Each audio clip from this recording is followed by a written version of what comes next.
He was a good older brother. He would drive all of us crazy. He was always teasing. He always had a plan of what we're all gonna do together.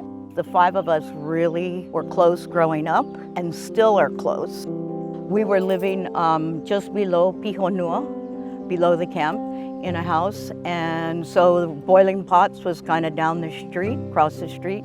It was really nice because you got to know everybody and everybody knew you, and it was just a fun environment. For a while he worked for the plantation. He was on the weed spray gang. He was willing to do that work, and that was hard work. And I think it gave him an appreciation for, you know, some people really struggle with life and they work very hard for the things that they accomplish, and, you know, to appreciate everybody.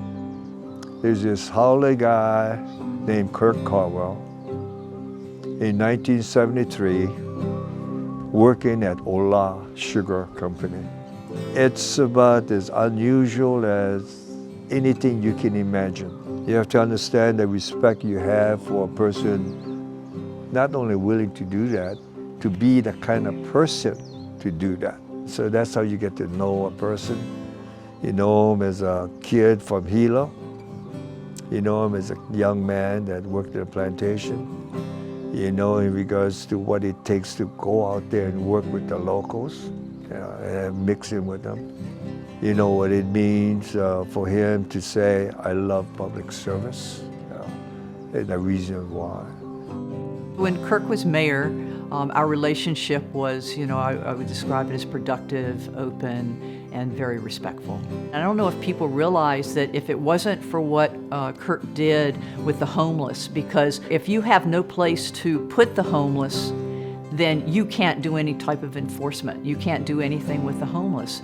So we created the program, the HONU. We went to Kirk with this out-of-the-box, crazy idea that really was going to take a lot of work, a lot of coordination, and some funding. And as soon as he heard it, he said, let's do it. And to this day, it's still running, and it's because of that, the HONU program, that the homeless really are not worse than what it is now. I loved serving in Kirk's cabinet. I mean, he was such a dynamic, inspiring leader, but more importantly, he really believed in all of us. And so he invested in our ideas, he gave us opportunities. It was not infrequent that me and my director would go to him with ideas that were totally out of the box. And he would simply say, is this gonna make people's lives better? Yep. All right, what do you need? When he asked me for this interview, I said, Kirk, you got to understand one thing. I'd gladly do it because all you're asking me to do is talk about you. I said, the most important thing is for people to trust you. Whatever you do and whatever you don't do, all of it is irrelevant if they don't trust you. And that's what I told Kirk.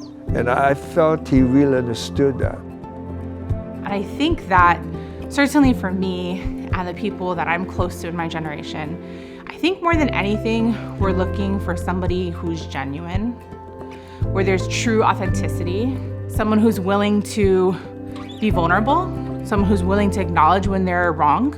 We certainly want somebody who's smart and knows what they're doing, but I also think that having somebody who can be real with you, who can sit with you, have a conversation, be honest about what they know and don't know, not try to spin everything and curate every answer.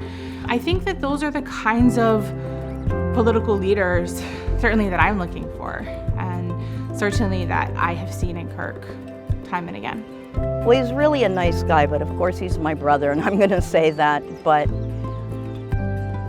if you knew Kirk like I know Kirk and the rest of my brothers and sisters, we really appreciate Kirk and are proud of what he's done. I think my parents would be really proud, and I've often said to Kirk, oh Kirk, you know, it's too bad Mom and Dad aren't here. They would be very proud of you, you know, very proud.